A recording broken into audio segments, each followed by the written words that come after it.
the first fucking episode of the owner's manual, and I'm Silk Swade, Zay, Isaiah, whatever you want to call me. Call me crazy, as long as you want to call me. I'm here with our co-host, Bri. What's up? And our guest of today, Lexie, co-owner of That's Dishy me. Salon. Hi. How are you doing today, Lexie? I'm really good today. A lot of people call me Laxby, at LaxbyLex on Instagram. Follow me. Mm-hmm. Nice. How long have you had that Locks by Lex account? Like, how long have you been doing hair? I've been doing hair for 5 years, technically behind the chair. Been in the salon industry for 8, going on 9. Gosh. I did work behind the desk for 3 years prior to getting behind the chair, which definitely helped and was able to figure out a lot more about salon life just by working the front desk. Like working the salon life or the front desk. Basically, you saw like the flow of the salon. Oh yeah, like, you learn fast pace. If you know the front desk, you know about almost everything that's going on in and out of the salon. Always, you hear the drama, the latest and greatest. Yeah. So it's not like too common people get into a salon and like don't start at the front desk. Like, or is it like for some people? I guess it depends. So like for me, I like always knew I wanted to do hair. So I guess like if people like kind of already know what they want to do, I had the itch, like, oh, I know what I want to do. I need to get into a salon, like, just even if I was behind the front desk, and that was my junior year of high school. And so that's what I did. I was working at Panera Bread just, like, at 16. I was like, no, like, I don't want to be slicing bread all day. So I went and applied at this salon across the street, and that's how it all started. And just by working the front desk, and they told me, oh, we don't hire high schoolers. It's about to be summer, and I was like, dang, all right, just wasting my time on this interview. And they called me back like, well, it's about to be summer, we'd love to have you, your personality is great. I was like, I know. And yeah, it was meant to be. They never look back. And then now I own my own place, and it's just been a dream come true. So you said you applied at the salon across the street. What was that salon? Patrick's Salon and Spa. And that's where was that the first where I first met, like first started going to get my hair done? Yep, that's where you first started, and then I was there for 8 years, and then I'm at Dishy. Been there for working on 1.5 years. It feels like been one day, and it also feels like it's been 10 years. It's the best feeling. So like having your own salon, like what kind of freedom did that give you? Obviously you can set your own hours, but like you can set your own hours, be your own boss. Like this past summer, I woke up and I was like, I don't want to work Saturdays anymore. I'm not going to. So I took off Saturdays to be able to enjoy, like, the summer. You only get so many good weekends in Michigan in the summertime. So I'm like, yep, Saturdays are off for me. And good for you. You have the ability to do that. And then also just the ability to be as creative as you want. Like, I don't have nobody holding me back. I don't have to ask anybody, can I do this or can I do that? Like, no, I can just do it because it's mine. I own it. And no one can stop me. Nobody can stop. Literally unstoppable. That's like so important because I remember going to like Patrick's and being scared to give you a tip. You know, yeah. I don't tip. I give you a real tip. You know what I'm saying? I'll tell you an eighth or something like that. Yeah. So I'd be like, hey, take this. It'd be like wrapped up in like a bag. It'd be like this like drug dealer in the slide. I'm like, let's check this over here. And now it's like Lindsay can be doing hair. She be doing some old white lady hair. I'd be like, yeah, here's this fine stuff right here. And the thing is, it's also like me and my business partner, we work so well together, and our clients clash so well together. And even though we are in such a smaller space compared to what I was used to, it's created so many different connections on so many different levels. I've gotten to know so many more of her clients personally. Like, even though I already did just by working the desk and working with her, we've created so many different connections on a more like friend level than just like me being your hairstylist. And that's the thing, like, I've never even like hung out with Lindsay, but I feel like I know her. Yeah, she's the coolest person. Like, she's the best. We have so much fun together in and outside of the salon. We have so many jokes, and like our clients, they have so much fun. Like today I walked in and she, one of Lindsay's clients, I haven't seen her in a while, and she's like, I was wondering what she did with you. And I was like, I'm right here, girl. I'm right here. She from the OG salon as well? Yes, she is. Nice. She is. She's from, that's how we met. Cool. Like, I walked in, and it was funny when I applied at Patrick's, and it was our old bosses. They would make us like write little notes on our thing, like, oh, like if they were personable when they came in and handed in their like applications and stuff. And Lindsay wrote on mine that I was cute and personable. on it. That So, you are. I mean, That you are. That's hilarious. and I was wearing a really cute outfit, but that was like back then. Ain't So, that every day? that's true. That's true. That's true. I really don't have very many bad days. Right. Even my worst day's a good day. Exactly. I'll be on niggas' necks. Exactly. Cut that out. But so like the reason why we're here is we really just want to chop it up and also talk about some weed. We got some stuff provided by Highlands, and shouts outs to Eric, some Caesar, and some Dogways, and we got some Legend of Nigeria. And Lexie, which one do you want to start out with? I think we're all gonna roll one, but which one do you want to start out with? Like, can I just like put them out 3 in a row and like just close my eyes and like? Yeah, for sure. Okay. Okay. I don't even know which one's which. All right, this one. Dog Ways, baby. Dog ways. The dog ways. The ways. Summer days. All right, I'll roll this one first. What's your favorite way to smoke, Lexie?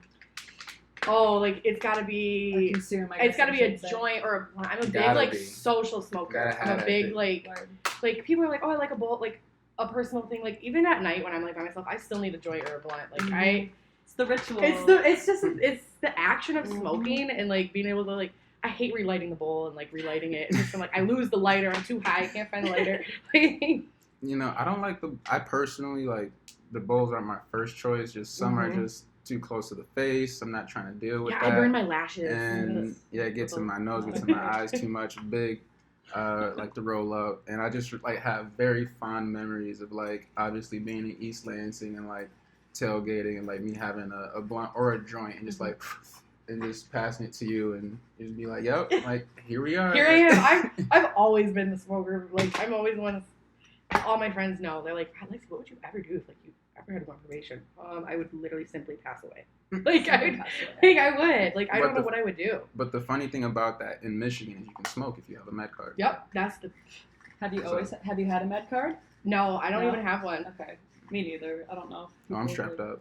Are you? I need that 6% tax, and you taxing me. I'm sorry.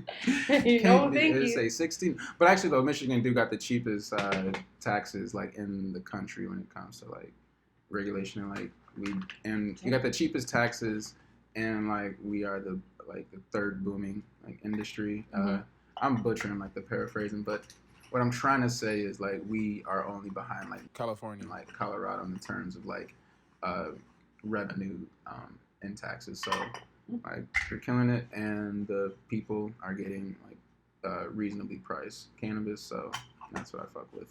But how was breaking that down? Like was it a good process? Is it fluffy? Is it your favorite? It's fluffy. It's fluffy. What's the worst kind of weed to break down? Like back in the day, like because I feel like we haven't seen too much. Like there's so much quality around. Yeah, it's the it smells amazing. when it's like that.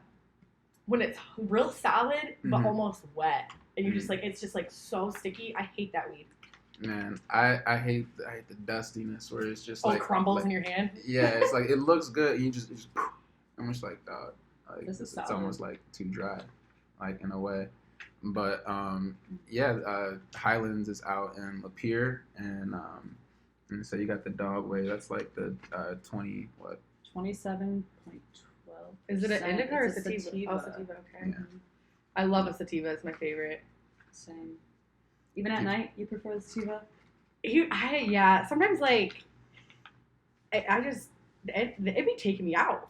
It be taking me off the map. You gotta get it. See, sometimes like so I like mainly smoke concentrate. So I like personally like hybrid or sativa dominant hybrid weed is like my worst enemy because it'd be at night and then I don't even get tired. Like my mind races more. Like I smoke to like, oh, I pop a Benadryl, take a dab, eat an edible to go to bed. My brain needs to slow down. Like that's intense. That's intense. Like I'll knock out. Yeah. I'll like. No, I mean, I can sleep on a pile of rocks. Like, it needs to be like an indica dominant like product for me to like. It's funny too. Like I interpret like when people say like they got demons, like I interpret it as like me just like getting through the day smoking indica. Like I'm just like I could go to sleep right now, but nah, I gotta get to it. Like so, I don't know. It was just hilarious. But why was you dogging yourself? That was a good joint. Quick. You wrote that shit quicker than me. I'd be. You think? I mean, I've been really practicing, you guys. I just learned last weekend, so let's just. So how long have you been smoking weed then? If you just learned how to roll a joint? Freshman year of high school. Don't tell me yourself. And I was literally like rolled probably maybe 6 joints in my life. I'm strictly like for the longest I used to be a big blunt girl, and then when like Michigan became legalized and you could just go buy pre-rolls, that was like how I smoked my joints. Yeah. And a lot of times like I'll have somebody else, like my brother, he rolls a lot of joints. That's all he smokes. Like Jenna, she'd be rolling joints. Lindsay, she'd be rolling joints. All my friends. So I'm like, okay, you can do it. Then that's great. Here it is. Here it is. Go for it. I like how you like twist it. Like I do like a flat tip. Like I like the twist. Thanks. I always flatten my blunts at the end. Mm-hmm. Always. You could roll a blunt before you could roll a joint? That's impressive too. I can roll a blunt faster than I can roll a joint. I feel like that's like that has to be like 2 out of 5 people from Grand Ledge. Oh, from, all like, day long. My 14. brother says the same thing. He's like, how the fuck can you like, roll a blunt and you can't roll a joint? I'm like, it's so easy though. Like that. Like I don't know. And I would tell my friends who smoke joints. Like I had the same story. Like this is hitting nice. And say, yo, you got an ashtray? Should we get an ashtray? I don't even know how to hold a camera. Zay, are you smoking right now? Yeah. Okay, cool. Damn. She thick. I ain't following you up. I can't follow that up. What? Rolling like that, girl. She goes, I just learned. Yeah, just learned. Solid. Mine's gonna be like. I think You hustled me. I think that the smaller the joint is, the harder it is to roll. That's facts. You gotta roll the long. You gotta go big or go home, or else Oh, you can't roll it. No, I do like the long, like the extendo ones, like the big papers. Yeah, I can't. For me, it's the shorter ones. Like, yeah. I'm like, ugh, but I don't know. Some people say, yeah, I like a.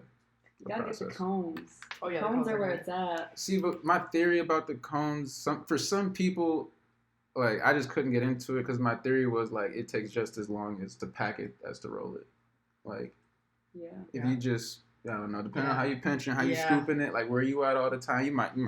Yeah, see, if I was gonna smoke like a joint by myself, if I knew that I'd use a cone. Mm-hmm. But yeah, the location, we have to just do this on the fly, so we appreciate you. Yeah, thank you for having us. I'm gonna edit this and put this in the absolutely, guys. I love being a host. I love having people with the over. mostest too, girl. Thank you. Yeah. But, I mean, yeah, you guys, I mean, this is fun. I'm having a great time. Like, I'm having a really good time right now. It's casual. I like it. It is. It's so fun. I was really nervous, you guys. I was. I know. I was sweating. I was. Are you hot? I'm fucking hot. I'm really hot. Lexie, all the times you had your hands on my head, you nervous? Like, no. I feel like someone like wouldn't be nervous. Like it's so funny what makes people nervous. Like, I'll sit there and I will paint your head. I will do all the things to people's hair, and they're like, oh, people ask me like, oh, that doesn't make you scared or nervous? And I'm like, never. Like, have you ever had? Oh that? yeah, I was just talking to my one friend the other day who also does hair.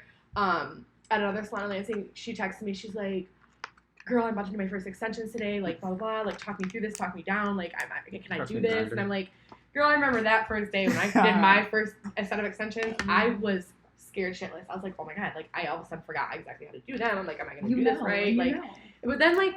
Once I told her, this is my exact words, I said, girl, once you do it one time, you will be able to do it every single time. Like, you are going to nail it, and you are going to be like, why wasn't I even stressing over this? And she texted me immediately after. She's like, girl, now that I'm doing it, I'm ready for the next one. I was like, exactly, because you know what you're doing. Exactly. You know what you're doing. If you do it, you know what you're doing, dude. Especially if you hit it right the first time. Yeah. Like, you kill it the first time. Yeah, it's easy. What's easy that? Money. It's like the girls that know. No. The girls that get it. Yeah. The girls that don't. Okay. I like the one that's always like, if you're boring, just say that. No, yeah. Like, facts, you're boring, just say that. My favorite one is, if you're broke, just say that. Yeah. Like, I know you don't want to go on a trip, but if you broke, just say that. I know you want to go. But just say that. So, like. I'll spot you. That's always me. What was, like, the first day, like, basically, like, not like when you got the keys, but, like, the first day of, like, all right, I'm about to wake up, go to my own business, and do hair. Like, did you, like, have your outfit laid out, like, the night before? Like, you have no clue. Oh, like, yeah. I'm about to go to just... always weed everywhere on me. Come right off. Fit. It is. I come with it. My first day, yeah, I'll remember it to a T. I was stressing the night before because we were working so hard in the salon for like the whole week, like setting everything up, getting everything ready, da da da. And I was like, I don't want to wear anymore to work. This feels like the first day of school. Like I was like, it was a Sunday, and I was like, oh my god, like I'm stressing. Like the mall closes in a little bit. Like I don't have time to order something from Amazon. So I went to the store. I went to the mall, Windsor, and the Meridian Mall, and they had 30 minutes left. You were there at like 8:30. 8:30. I was walking there. I picked out like 5 different outfits, bought them all because I was like, I don't have time to try this on. I don't have time to try this on. And you want to know what's funny? Because I think about that day so often because I take my time to do things, and I never returned the rest of the outfits that I didn't end up wearing. Oh yeah, they're still sitting there. And then I tried to take them back, and I talked about, yeah, no, sorry, 30 days. I was like, all right, that's really good. So yeah, I think about it often. I'm like, dang, I remember that day. I was so stressed. Have you wore any of the other outfits? No, because they don't fit me right. They just like look weird, you know. Yeah, no, you have. I can relate all the time. Mm-hmm. I'd like never have like those moments only because I like think it out so much. But over New Year's, I think like I drove down to Detroit to see my current roommate ZK, and I think on the way there I'm like, yeah, no, I can't wear these pants. I gotta get a whole new pair of pants. Yeah, and I bought like 3 or 4 pair of pants that night, and I'm like, if these ain't it, they ain't it, because it was like the fitting rooms were closed, like you couldn't go in. So I'm like, I don't know. And H&M be having them weird ass fucking like sizes to it. Like it was like, but they got me feeling like I'm in fucking Europe. Yeah. You're like what size is this? Like what the fuck is a 14?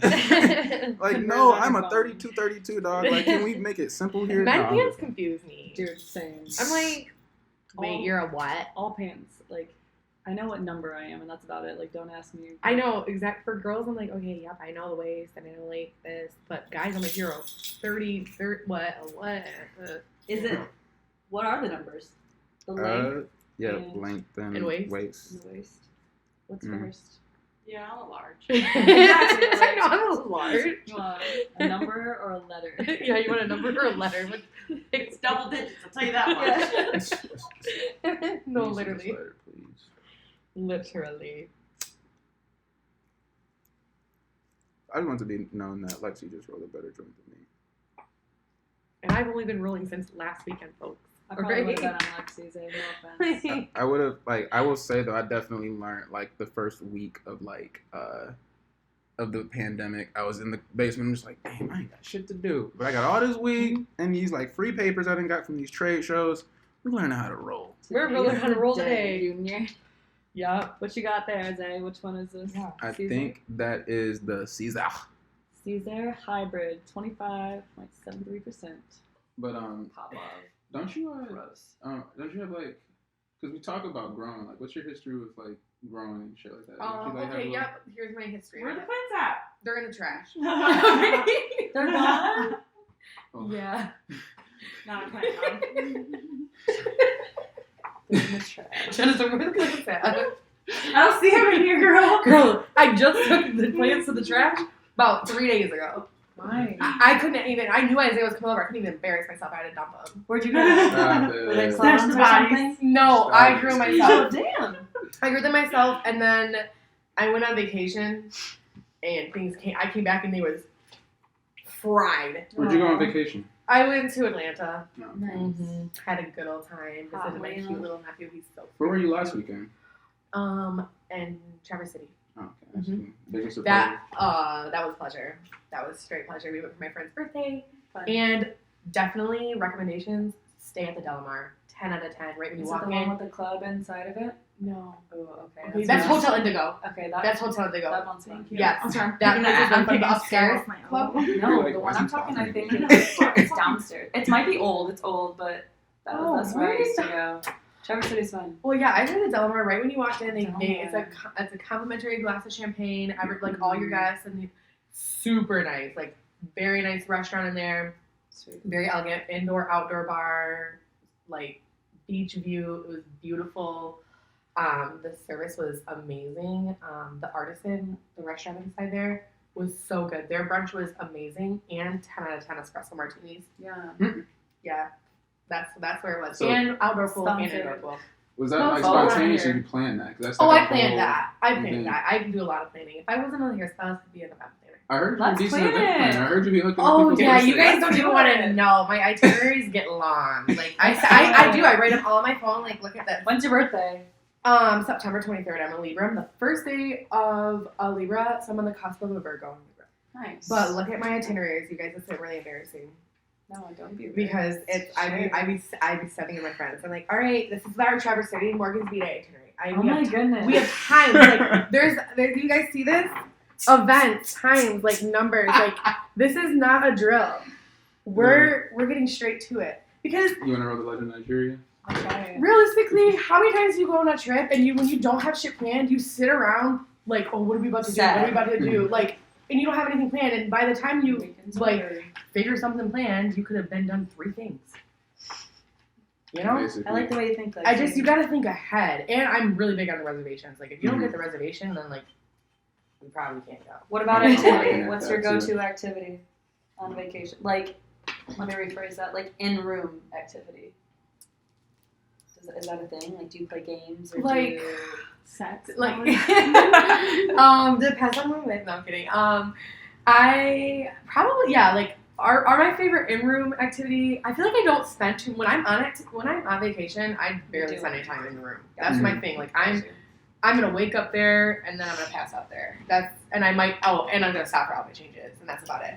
Like, literally, like, if I'm in the room, I'm getting ready. I can say definitely over like the pandemic and just going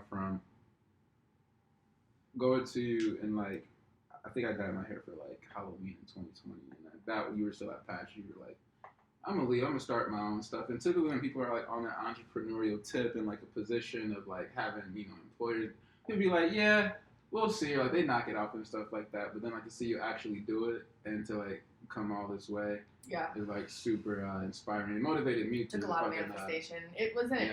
Yeah. It was a hard. I mean, it's like during COVID though. Yeah, it is hard. Like I remember days where I was like, am I even doing the right thing? Like, am I crazy? Like, what am I doing right now? Like, what's going on? Just, I mean, opening your own like business and like taking a chance on yourself is like a huge risk, but like is the best risk I've like ever taken. It's probably the ultimate reward. Also. Yeah, it is. It's very rewarding. Every day I'm like, I unlock that door when I go in. I'm just like, it's like home. Like I go there and it's like I get to hang out with my friends all day. Like what am I doing? Like this is great. That's how I feel about like music. Like it don't feel like work because I love doing it. Like it is like tedious at times. You know what I'm saying? Just like the small shit. Like you just like, all right, I just got to do it. But like it just feels less like work. And I remember, like I said before, you even was doing my hair. Like you would say, like, hey, if you need your hair done, hit me up. Like, and I could just hear the passion. Like, all right, if I need to get my hair done, I know who I'm going to. Like that's like one thing. Like I like tell like everybody. Like first thing I tell, I do hair. What do you? I'm hair. And like, oh, let me do your hair. Like what? Like I'm always like the first person to talk about like the hair stuff. Like let me show you this. This is what I did, and always. So like I've been to like cannabis trade shows and it's just super busy, just a lot going on, like what's the difference like or what's like a hair expo like what do you go for, like what do you intend to gain from the expos? It's like hair on crack. It's so fun. We go to the Chicago hair show every year, me and my business partner, and it's like the funnest thing in the world, you guys. Like just imagine, okay, so being a girl, like imagine every name brand, stylist, Olaplex, Redken, Matrix, Amika, Moroccan Oil, like everything is there from top to bottom. And like they do shows, there's runway shows, there's music. With their products. Yeah, with their products. There's girls on stages getting crazy things done to their hair, like models walking around the whole place. It's just like, you're just like, it's exciting. It's like a thrill. I'm like, every time I go, I'm like, oh my God, like this is so exciting. And you see the latest and greatest. That's the cool thing about it. Like, and then you see a lot of dumb shit too. You're like a chick in a ponytail or something like that. Yeah, like, I feel like you just like was like I'd be like, look at this bitch. Like with her hair. Yeah, so like we saw like we learned about like last time we went, we learned about a whole like we really wanted to. We saw all these girls on Instagram and like all these people that like we follow using this brand, and we're like, oh my God, like what's going on here? What's this K19 that we're hearing about? Like what's this? Sure. And we were like, it's probably gonna be the hair show. Like, oh my God, we'll learn about it at the hair show. So we went. We found them. We learned all about them. And everybody has like a booth. And when I tell you the booths are so cute, like it's just how I was telling you earlier. Like if it's decorated cute, Exactly. you're like, I want it all. It's a plus 10, exactly. Yeah, it's just like the eye sort of everything. You just see, oh my god, all the decorations and all the lights and the girls walking around with big, huge hair and like doing crazy stuff, and everyone's it's like the hustle and bustle, and then you just feel so inspired. I'm just like, I cannot wait to get back and like do someone's hair and get my hands on somebody's head. All the shopping you can do, all the different hair you can buy, and then there'll be stuff like this year we went and there's like this whole program that like they were telling us like stuff like that helps you with like your business personally. Like if you want to like have someone that does like a online booking service for you and like update your booking services. Like kind of like automated and stuff like that. Yep, automated. Like someone that can be attached to their Instagram, Twitter, Facebook, all of it, and can answer the messages back and all of that for you. And so there's like. Is that the future? Is that what I think that's what it's kind of looking like. Like there's like receptionists are gonna be kind of going like out of style type deal, and you're just maybe like some virtual. Somebody on. You can do a lot like on Instagram messaging and stuff too, right? That's how I do 99% of my booking. Is people reaching out on me on Instagram, which that's like my main source of like where I post all my work. I post some of my work on Facebook too. I don't have a personal Facebook hair page. I don't know. It gets to be a lot to keep up with, Exactly. But I have my own business page, and then I have my Instagram page and my own personal accounts, and it's so much social media. Sometimes it gets overwhelming, but especially trying to post daily. Yes, that's making the content and being able to post all the time. That's tough. It's tough. I'm always like, I haven't posted in like 2 weeks. That's great. Hopefully people think I'm alive still. But that's the thing though, it's like all right, like the hair account ain't posted, but we still know she working. And for anybody that wants to make a reservation with Dishy, what's the best way to contact you? Probably either my Instagram, you can, or if you message us on Facebook, at the Dishy Salon page, that immediately messages me or Lindsay, that will have a message on Facebook. Also, if you do hit up my Instagram, there's my phone number. It's right there in the top corner. Don't be shy. Send me a text. I'll respond to you, whether it be like in 5 minutes or 24 hours. I try to get back with people within 24 hours, unless I'm on a vacation. So if you don't hear back from me within a week, maybe send me another text, but that usually never happens. I 99% of the time get back to my clients. And don't be that person late at night, drunk, asking to set a hair appointment. Yeah, because I might not text you back then either, but. That's something like some people text me like outside of the business hours. I'm like, all right, I'll text them in the morning, or I'll email them back in the morning. I forget, you know what I'm saying? Like, I come in hot. Yeah. Like, so I'm already like kind of like focused, narrow-minded on what like I told myself I was gonna do, like when I got out of work at 4:00. You know what I'm saying? So it's just different, but we want to say thank you for hosting us and having us for our first podcast. Is Absolutely. Anybody like to thank, shout out special people in your life? My mom and dad, I really love them, and let's see, and my business partner Lindsay, that's my girl, and my girl Jen in the back, her ad libs and the good camera focus. We had an adventures camera on we did. Day one. She's a true one. Oh yeah, and shout out to the Dishy volleyball team. Like that's who we're really shouting out. What's the record of the team? Well, we're gonna talk about. We're working on it. We're working on it this year. So if you guys want to come watch us play Wednesday nights at 6, the Dishy team's out there. You'll see us in the Dishy squatted up shirts. So cool. Be there.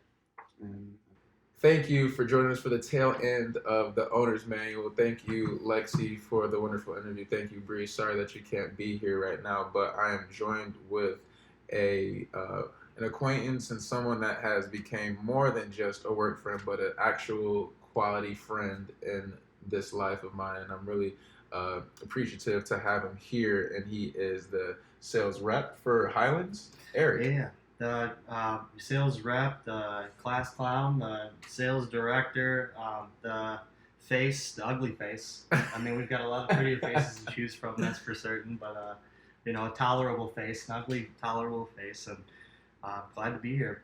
And more glad to know you. Just in a short period of time that we've had a chance to know one another, just been able to see a lot of growth and just maturity that I envy, actually. So Stop it. I appreciate that. But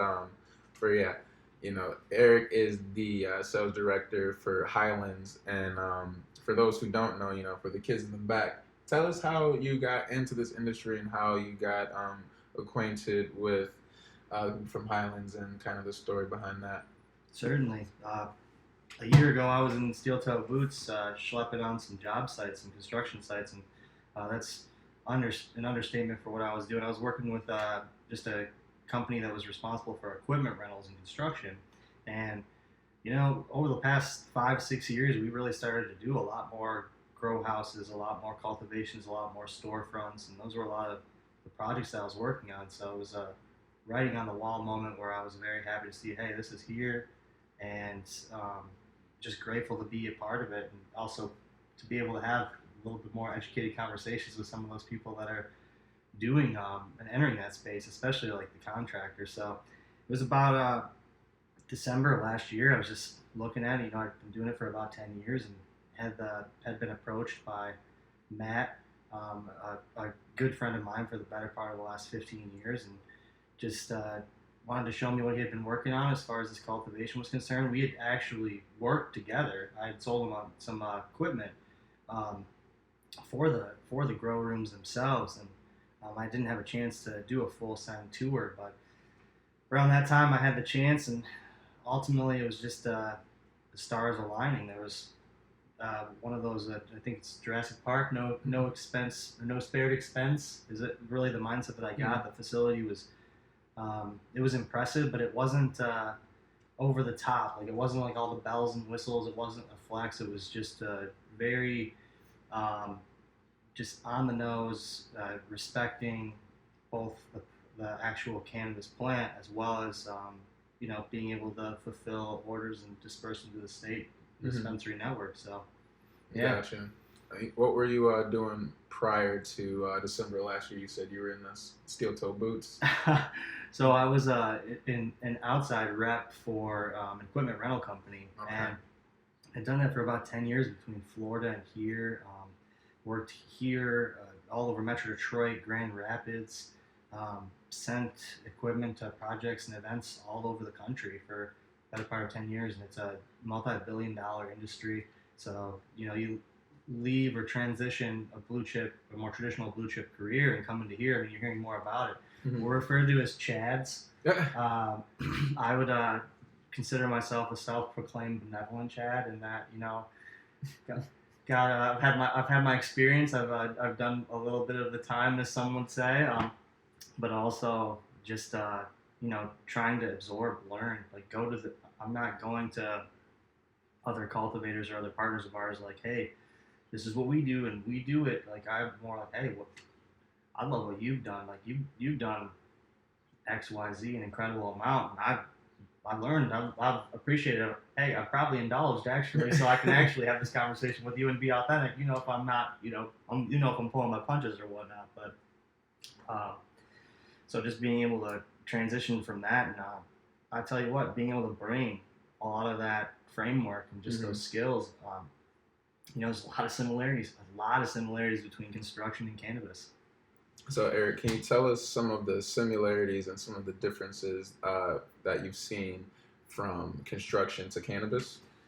Certainly. One of the first ones is that a majority of the staff definitely overworked. That's there's no question there.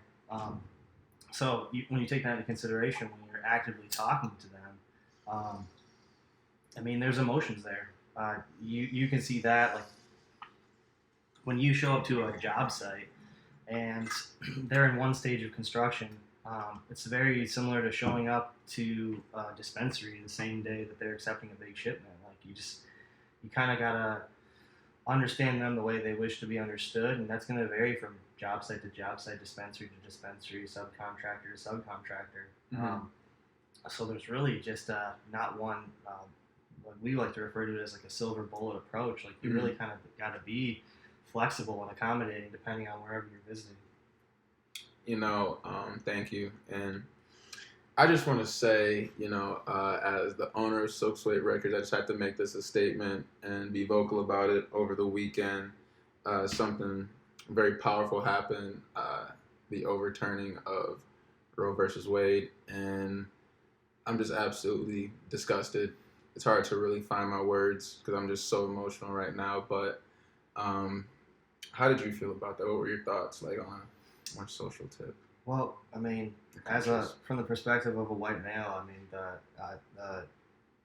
the category I always file myself in conveniently is imperfect ally, right? Like there's, um, I think it was an enormous step backward, and we received some publication, just some immediate correspondence from the 11th congressional district candidate Angela, and it's exactly right. It's just going backwards. So it just feels like a step backwards.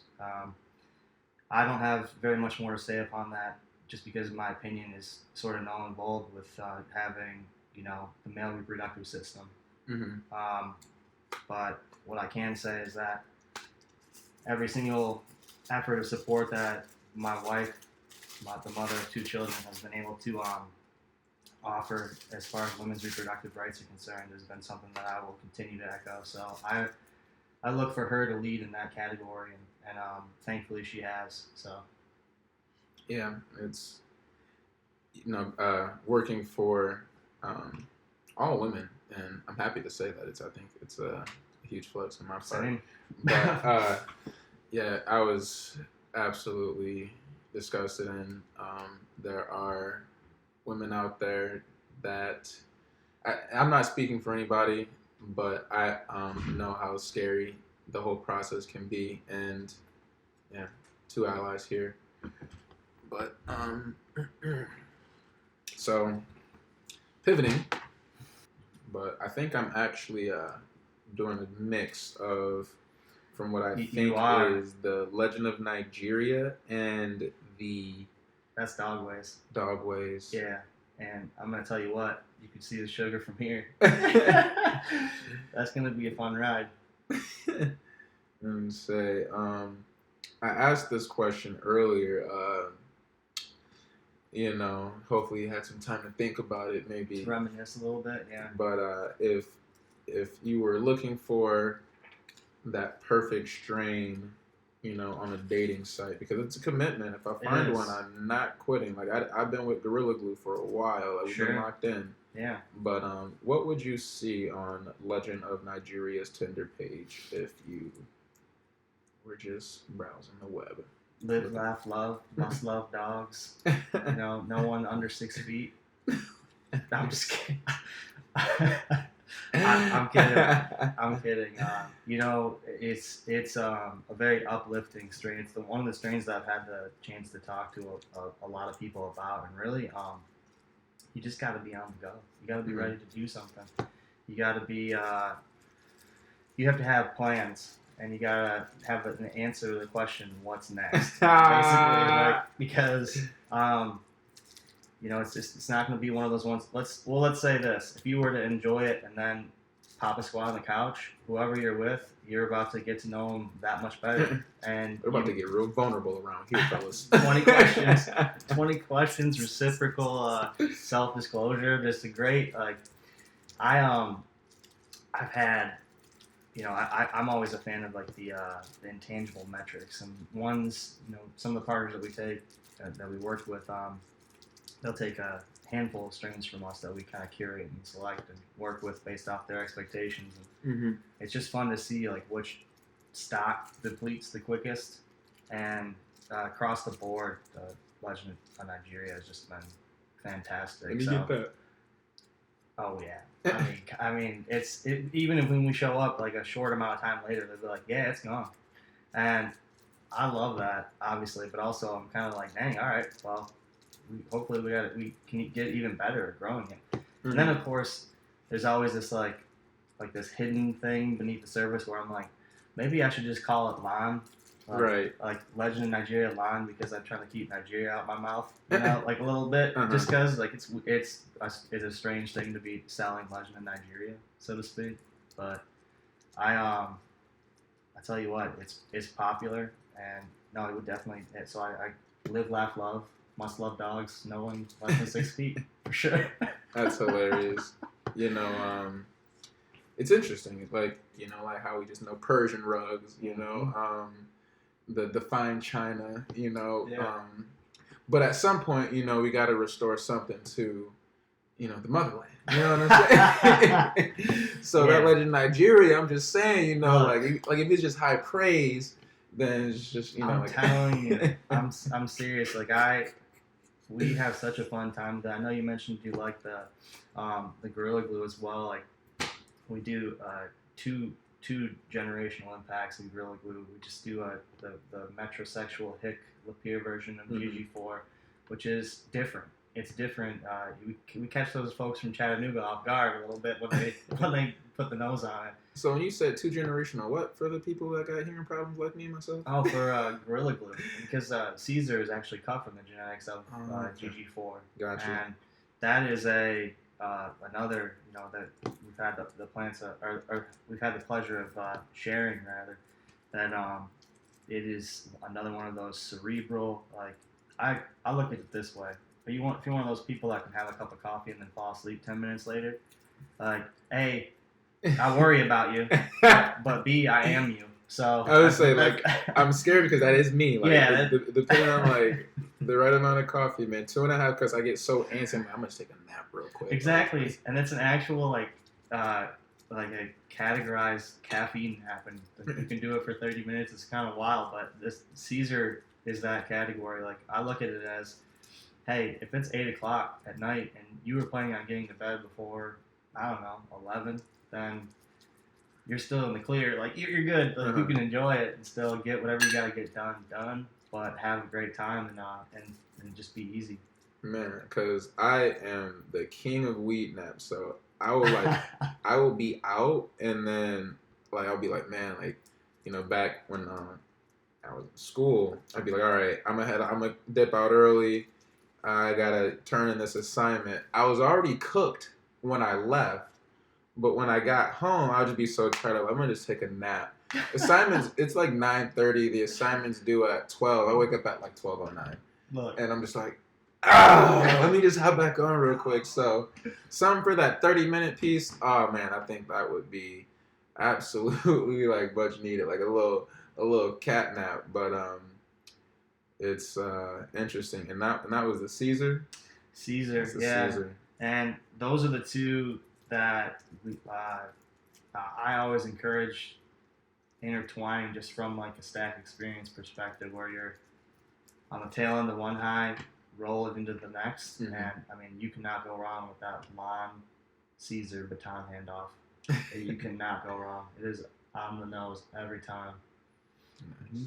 Yeah, and I mean, speaking about just indulging in education, as a former instructor at Central Michigan, fire up chips. I can say safely that the key to completing college is in cannabis, probably. Like, honestly, like, there was one bit of advice that I had gotten from someone that when I'd first gotten there, and it was, hey, if you're gonna smoke dope, go to class, combine them. It's great. It's a great combination, and you won't. You'll be much more apt to participate. You'll be much more apt to listen. Like the dry heave test is like really great. Like, the dry hits. Like, yeah. The notes are there, and thank you for dry hitting it. Like I always thank anybody that dry hits one of our samples, because that's how I know that you care, or that you're even qualified to judge it in the first place. Right. Maybe. I mean, I don't know. It's a little sticklerism, I guess. So, yes. Fire up chips. Fire up chips. And say, were you someone that went to class high? I did, and I did not regret it. Ultimately, because I made that commitment to just pair those experiences together. Like, if I'm gonna open my mind, why not open my mind? And it's just sort of like I look at it kind of like people that like to take pre-workout before they go to the gym, right? You're talking about me. So it's not even really about the pre-workout, so to speak. It's more about the commitment. Like, it's 30 minutes out. I'm committed. I'm going to be punctual. I'm going to be on time. I'm going to be where I need to be and doing what I need to do. So that comes from just carving out that time, indulging, and then what's next? What's the next step? So moving on to the next step in the pattern there. And going to class, I can't recommend it enough, just because the story that I always share is I taught Communication 101. Mm-hmm. And the third chapter in Communication 101 is listening. So imagine trying to assign homework on listening. Imagine trying to assign reading on listening.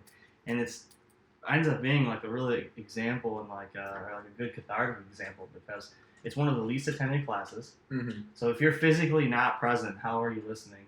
And then ultimately, everyone just always says, like, I got ears. I got eyes. I got ears. I can listen. What do you mean? What's wrong with I know how to listen. I don't need to be taught how to listen. And while they're having that fight with themselves in their own head, the cognitive dissonance. what are they doing? They're not listening to anything, man. They're listening to nothing. So like, it's just a great example of like irony.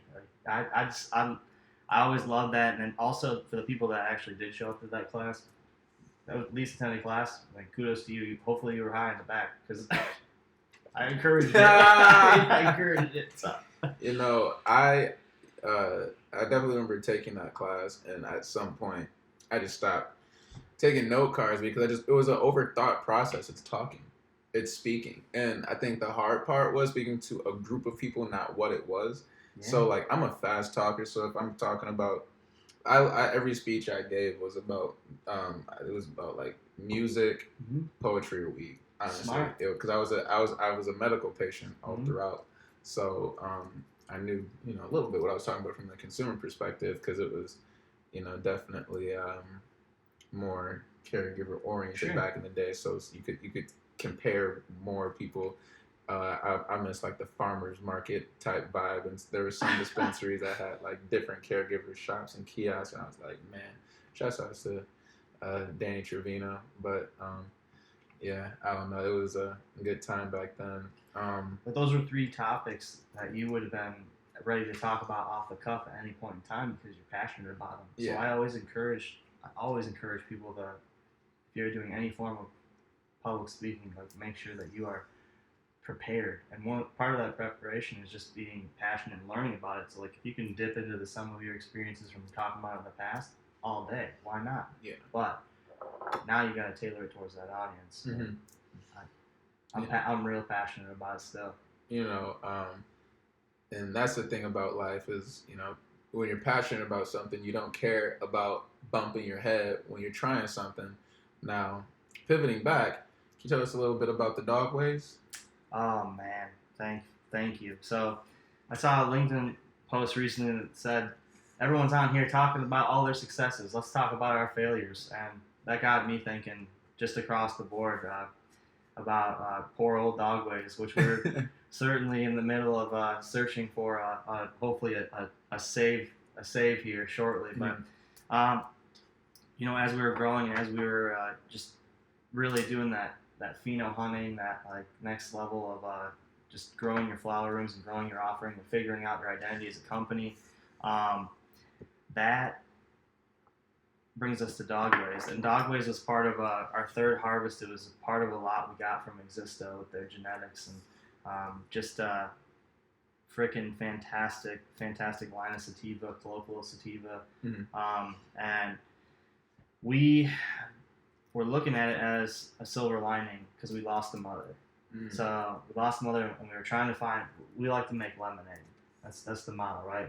Get handed lemons, make lemonade. And it was really just, okay, well, this is now we have a chance to focus on more strains, or a smaller selection of strains than including it. Like, this one happened by happenstance. It just happened. We lost it. We tried and we lost it. Well, come to find out, in our travels, it is one of the most sought after sativas, colloquial sativas, one of the most sought after, because back in 1992, there was a cut from Swamp Boys that only 199 seeds made their way into circulation. So only 199? Yeah, and that's back in 92. So obviously, like, there's been a chance to like clone and what have you, and it may be something that's relatively capable of being accessed with a few dollars, but it's just the whole thought of like, that brings us to a whole new topic ultimately about like learning about the history and the origin and the Tell us a little bit, just the please. road. About just with dogways in general, or Yeah. just with everything else that we've got rocking here. Tell us a little bit about dogways, and then and then we're gonna tell us about what you got going on. Well, so I mean, first and foremost, we sold out of the dogways. I want to say in about a day and a half. The first time we ever listed it on LeafLink, it was just gone. Mostly because of the pheno hunting dispos out here for the colloquial sativas with the weather turning for the drier, so to speak. But you know what it taught us? It taught us to really not make it about like which strains we're going to be growing by consumer reaction, so to speak. There's a commitment that we have to offer as a grow to the plant, and it's our responsibility to do the plant justice. So don't go out and just find these phenos that like are going to sell well. Like if you want, like you got to know that you're going to grow it the best. Like we're on like the 4th or 5th or 6th or 7th generation of some of these cuts, and I'm looking at, you know, all right, now we're starting to have conversations with the actual tissue culture labs and what have you to like clean up some genetics, do the justice to the plant, and continue to deliver the strains that people love in future harvests. But it's not something that you could just kind of put a brake on the accelerator and just see what happens. Like, Right. You gotta really fine tune every single flower room on a harvest by harvest basis, on a daily basis. So that was, you know, the story about dogways. Can you tell us kind of what you got going on right now, or? Absolutely. So, if you ever have the pleasure of interacting with one of our 4 reps, I've got a gentleman named Ryan Barber who's very close to our family and has been integral from the beginning. He's running around the Metro Detroit area. I encourage you absolutely to meet him. And then we have running around between Lansing, Lapeer, Flint, Ascoda. We have Anna Conrad, and she has just been a phenomenal resource, bringing like a great background from her experience in retail to our side. And then Southwest over there in that between that Jackson and Kalamazoo corridor, we have a young man named Dustin Brackney, who is look, do yourself a favor. If you are just an aficionado of cannabis, talk to this gentleman, because he is too, and he wants to hear what you have to say about it. It's also pretty, you know, I hear you're into music. He's A little bit. He's got the ability. He's just one of those guys who can pick up any instrument and just shred it. So that's awesome. And then up in the Northwest there, we have just a fantastic rep in Amanda, and she's just brought to us like a whole different type of vibe than I was ever expecting. Where does she cover? She covers up Northwest between Saugatuck and Grand Rapids, over through Big Rapids too, and up through TC. So she's got the windshield time, and it fits her well. You know, she got her dog out there just on the road getting after it, and just some of the stuff that she's been able to teach us, and she also has a very deep appreciation of some fungus as well. Nice. I outed you. Is that you mushroom out someone? Like, I don't know. You know, sounds way worse than you. If you really know me, you know me. So that's all I really gotta say. Like, I uncap someone. I hate mushrooms on my pizza, but we do pop them. That's funny. But that's funny. So, you know, Eric, tell me what are some things you like to do in your spare time? You know, when you're not, repping the guys. So I'm a father of 2. I mean, any waking moment that I can give to them is honestly a blessing. You know, I do a little bit of robbing Peter and paying Paul, so to speak, with a combination of pushing around a toddler in a stroller and taking a phone call or 2. But yeah, and I'm that guy I haven't made it the transition to pods yet, so I'm still corded. So I know that like how I look in public with cords, and I know how it makes it. I don't know if that's the white New Balance, of this generation or not, but like I was saying it in 2018. When I got my pods. But you were looking down on everybody. You were like up here. I was like, look at these wireds. Yeah, wireds. They got their phone leashes on their ears. And we're struggling. I mean, I've got the lawnmower. I'm getting it tangled and everything. I'm getting strangled left and right. One of them doesn't. Only one side works because the other side is sopped and wet. It's not good. That's I might have to help you out there, but I will say that the wires I think are louder. I think there's I'm a guy like you catch me in my zone, like you might be able to hear what I'm listening to from like 10 feet away because like I'm slapping shit. A little treble like, in there, huh? Oh, absolutely. Like like I need to it needs to like just be a bounce house in my ear. Like I don't really know how to really describe it accurately or non-corny, but I just like loud music. I'm a guy that I need to live in the beat. You know what I'm saying? Like have you seen those memes? It's like AirPods isn't enough. I need the IV of the song going in my arm. That's what that AV cable is for. I think Elon Musk is working on that or something, just right into the back of the stem. I don't know. You find me a way to jailbreak that thing, and we'll talk. You remember that era? Oh my gosh, don't I? Jailbreaking phones left and right. Yeah. Wait, no, I don't. They made enough money off of this. They're fine. They're fine. They're reusing their chips the same way we're using it. It's fine. We the other venture that I'm really excited to be working on, this will be the first official announcement, is just. We had the chance to partner with an illustrator named known on the World Wide Web as Elder Cactus, and he goes by Tim.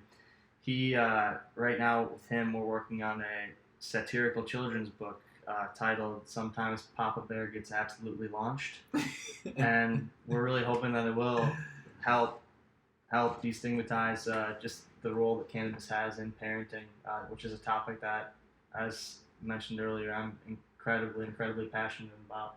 Mm-hmm.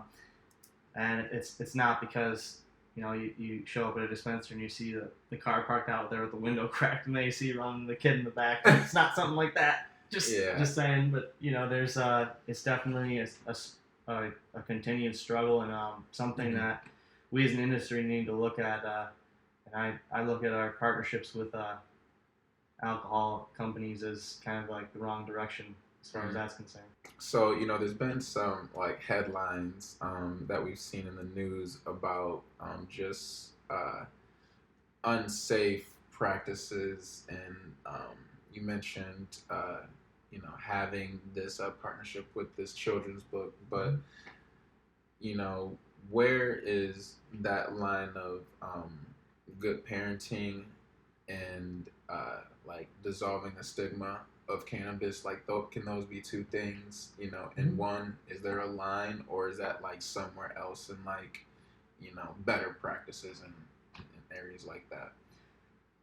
A line always exists. I don't know if it's going to necessarily be black or white, or there's going to be a gray area, but one thing that I can tell you that we've seen a lot of success in, and then also you just see with the reported increased use of parental use of cannabis, a decreased use or interest among the youth. It's just one of those old adages like, oh, dad likes it, must be lame, something like that, which is a unique issue in and of itself. But I tell you where it starts with me is just, what are you using it for? Are you using it to escape? Are you using it to reduce anxiety? All right, so if you're going to take it seriously, then put it in your medicine cabinet. Put it away. Lock it up. Don't have it so out willy-nilly. I mean, gone are the days of it needing to be in a Ziploc bag in your sock drawer. You can, if that's safe, but if the general population is so concerned with cannabis, I think that the very minimal contribution we can have is taking ourselves seriously. Yeah. So. And, that's one thing I have seen from being a medical user for almost 8 years, the level of seriousness has gone up, and it's like there is a purpose for it now, less people, I will say, I see are rolling, 3-foot long joints or blunts just because they Darn can do shame. it. Like congrats to them if they do it, but like there's definitely like a purpose, and definitely market fluctuations dictate like how much people are purchasing per amount, and I can see that people still kind of shop in between that like range of like an ounce, between like an ounce and 2.5, because the prices right now. But and thank you for that piece. Trying to pivot without saying too much, going back to No, you took a break, right? communications. Like you just acknowledged that you took a deliberate break from it. I mean, and that's important too. I don't think it's like, so what's the most common I guess adjacent is always people like immediately jump to alcohol, which I refuse to do. I will not compare cannabis and alcohol in any light. Like if I have, shame on me. Like I'm like going back and regretting that right now in any way, shape, or form. But just being able to find like those types of conversion, like, and so if you're going to look at it as a controlled substance, which is what a lot of people still look at it as. I mean, it's look at the facts. That what's the first one everyone likes to slam in your face? Oh, don't remember anybody that OD'd on weed, which is. That's one of those ones that's just been slam dunked so many times. It's like the rim is just old, nasty, decrepit. Like it's not it's not anything anybody's interested in. But if you start to say things like, "Hey, you know why all those Amazon Prime boxes show up on your front porch every day? I think you might have a problem with shopping." Like that's the equivalent psychologically, biologically. Just neurologically, I'll use all the adverbs I got. That's all I got, actually. It's all just those three. That's the only equivalent that has been able to actually been proven, as far as I'm understanding. I mean, obviously, that's not to take away from anybody that's struggling with any type of like addiction or substance abuse issues. But I mean, we're talking about shopping and eating and just these surface level addictions that if you even call it an addiction, the other person is going to look at you and be real upset. And there's one thing I've seen in this industry is a heightened level of responsibility, but it's come from a stigma of homemade edibles. Like something that used to be fun back in the day. We all have some stories about making with some butter, some hash oil, and now. I've made edibles a bunch of times, and to anybody out there, hope you had a couple, hope you've been blessed. But you shared. Exactly. I don't keep them all to myself. Good. But now it's the regulated market has provided that sanctuary of this is a 2 milligram, a 5 milligram. Like, all right, if I take half of this, it's only 5. Right, this is a 10 milligram, and those homemade edibles, like you gotta have that. You gotta have the flick of the wrist. You gotta have that the craft, the sauce to know how to really dose. So yes, I have had moments where I eat one edible and I don't feel not much, and I'm like, all right, like they're pretty light, and I give it to my friend who is expecting light. And they get lunch. For sure. And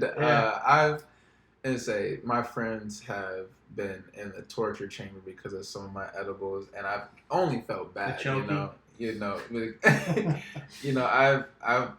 We went to Uncle John's cider mill one time, and we were all in the line standing still, and I gave my friend an edible one time, and she got launched. Wow. And drank a lot of cider. I don't think we made it to that point. We were all in line, and like we were all standing still, and she like yelled at my friend for like moving too fast. We were all standing still, so and we were like, all right, we gotta like walk her out. It was not good. So but those stories are so important because like now you take like, and I love that that's the experience like that we immediately go to. I go to those same experiences, and that's like the same experience that these folks in City Hall or these people that are staunchly against, like they're going back to like either them or their kids cracking into that aluminum foil in someone's closet and just having a bad time, having a bad go about it. But now we've got just some incredible Michelin star quality and caliber combined with some CDC level freaking scientists and processors and that. So like, you want to talk about just some very deliberate experiences as far as edibles are concerned. I mean, that's the number one ticket at most chemotherapy wards, as well as most freaking auto assembly plants.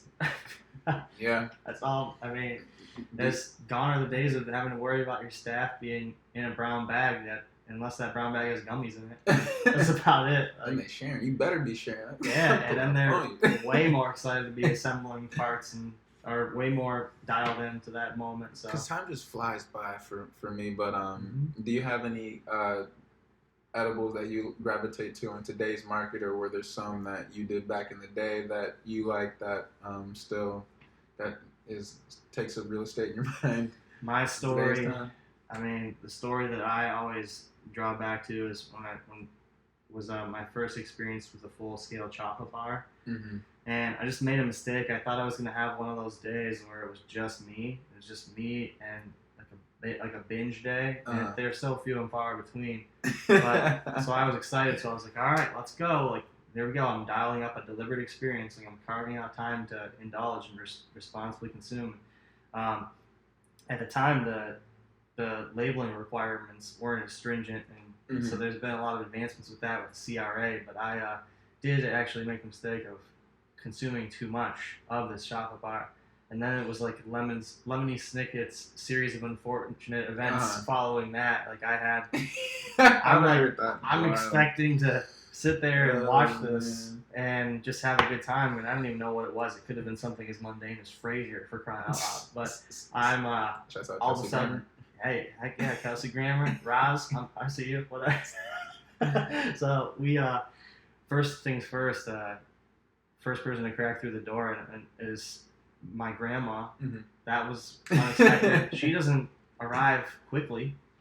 She's an elderly woman, so she's like, for the fact that she was able to catch me off guard. Wasn't expecting to have a conversation with her. Thankfully, love her, so that was fine. But it was like one of those catch-up conversations after like 6 months, and I was feeling it, and it's like slowly enveloping me. Slowly, and then right after that, like I'm talking obscure, like my cousin on the other side of the family. So I got my grandma and then my cousin on the other side of the family in the doorframe asking me conflicting questions in a conversation, and I'm doing a little bit of like, I might be rattled. Yeah, remember like Tom Hanks, like it was like Forrest Gump playing ping pong. Like, imagine being thrust into that situation, but you have no paddle and your wrists are not working in that moment. But so. Thankfully, was just able to get out of that situation and definitely moderate and monitor the chocolate intake. The biggest problem is I got a sweet tooth. So all these gummies. That's facts for me, absolutely. And when you tell me you're making like freaking gushers and what have you, like I mean, I would eat an entire bag of trolley worms right now, and I'm on a diet. It doesn't. So it doesn't even matter. It's like I love that joke where it's like, man, you eat a lot of sweets, and it's like I got an eating disorder. And it's like, yeah, you eating this order, that order. But I've never heard that, and I'm going to probably steal it and not give you any credit for it. I don't need the credit. Shouts out. It was on Wayne's Bros. Sean was saying it to. One of Marlon's big friends back in the day. It got the dude from Mr. Mosby, Sweet Life of Zach and Cody, the black dude. Yeah, he's in it. Legendary show. But I will say my first big experience was with a chocolate bar as well. It was actually my senior year prom, and it's something that I will always laugh about because it prevented me from going to prom. I got all dressed up, took pictures with the date and everything. Like, parents were happy. And I just had like a little candy bar in the pocket the whole time. And I remember we went out to dinner and then went back to my mom's house. And then she drove us to like the spot where like the party bus was going to pick us up at. And she was just going through a whole list of, don't do this, don't do that. And I'm like, I cannot wait to get out the car and take out this candy bar. And there was like 12 squares in this bar. Mm-hmm. I gave my friend 3. Mm-hmm. I gave my date 3. All right, that's a good friend. You like your friend as much as your date. Oh, we were boys. We were boys. Yeah. We were like we were like this back in the day. We were like this back in the day. But yeah, no. I mean, that's the thing. I'm a people pleaser. I like to share. But I ate 6. Ooh. On and that's the thing. I get very illiterate when I get excited. Like I forget how to read sometimes. Like Yeah. So I definitely was not reading the instructions, and on the back it said do not take more than 2. So I set a lot of people up for a bad time. Like my prom date threw up, had to get picked up. I passed out. Like I'm on. Everybody's having a good time, and I don't promote underage drinking, but I mean we live in the Midwest. I don't know what else to say, but so everybody's having a great time, and I literally just have my mom. I'm just waking up, just. What just happened? Everybody's like, hey, he's back up. And I'm like, hey, I'm back up. And then I just go back to sleep. Like that was like pulling the plug out and putting it back in. And and then I get dropped off, and like people are helping me. Like I have a village of supporters like getting me from place to place, and I like wake up at like another friend's pole barn. And shouts out to all the rich white kids from Grand Ledge who gave safe havens for people to do whatever they wanted at. But I just woke up in like an RV, and I'm like, all right, like cool. Like, and then I had to beg someone to give me a ride home, but it was actually like a homie. Like shouts out to him, you know who he is. I actually ran into him the other day at the Apple store. So and I haven't eaten a chocolate bar since that date, and it was probably like spring 2014. And I'll go on record and recommend, if you haven't tried their 24 milligram little dream edibles, but it's the dulce de leche. They do a sea salt caramel, I think, a dulce de leche. Oh yeah. And then I mean those are sleep. Yeah, those. Yes. I encourage everyone to just go out and do as much homework as they can if you like gummies, just because it's such a unique time where so many people have entered that space that you can kind of really, you have to do the research yourself. Like there is so many that are so easy to make, and I say easy again with my famous air quotes here, going, that like I'm knocking stuff over. So, but just I mean, like some of the similarities now, like just being able to be indiscernible between an actual Snickers bar and one that has distillate, THC distillate, it's insane. Insane to me. I'm gonna say, I think there's still a little bit ways to go on some of the packaging. And I will say shouts out to every entrepreneur out there, but we got to be a little bit more creative in our packaging, because. So I had these pack of gummies, and they looked just like trolley gummies, but they weren't. And they're supposed to be 100 milligrams per worm. And each bag had 6 worms. And each color was supposed to be 50 milligrams. And I bought like an experimental pack, like super cheap. So like as a taste test, I had to like give some out to like my girlfriend's friends at the time. So I'm like, hey, try these, tell me how these are. Yeah. And responsible. And I tried to be, but like as the night went on, one of them went like, hey, like, is it Halloween or something like that? Why do you have these gummies? And I'm like, these are edibles. She didn't know. She thought I just gave her a random 6-pack of trolley gummy worms. Like I just had a big bag, like a family size bag, and I was cutting them. That's on you. That's on you. You think that's on me? I think that's on you there, man. All right. It's okay though. You know what though? You still are within good company. But everybody, attention. But there were other members of this control group that understood the assignment. That's all I'm saying. I wouldn't submit that one to the IRB. Hey, don't come after me. I got other people. I got other people after me. Yeah, you got enough to worry about, you nerds. I got a double life. Oh my gosh. But so anybody that is in the west side of the state, east side of the state, it sounds like Highlands Grow, like if we wanted to get some L.O.N or Legend of Nigeria or some Caesar, could you list just a couple places off, like, or Absolutely. people we could, like, not people, but places we could go? Of course. I don't use weed maps too much, so I don't, like, know how to, like, find, like, if I was like, oh, I need this strain by this grower, like, I wouldn't know, like, what to look up to. No, you know what? That's on us, right? If we're not telling you where to go find it, then, you know, how can we expect you just to fall in your lap? I'm happy if it does. You'll be happy if it does too, and that's what we've been finding. But I mean, the places that immediately come to mind. I mean, near here, obviously we have Nature's Remedy here in town. We have Inspire over there in Burton, and also in Escoda.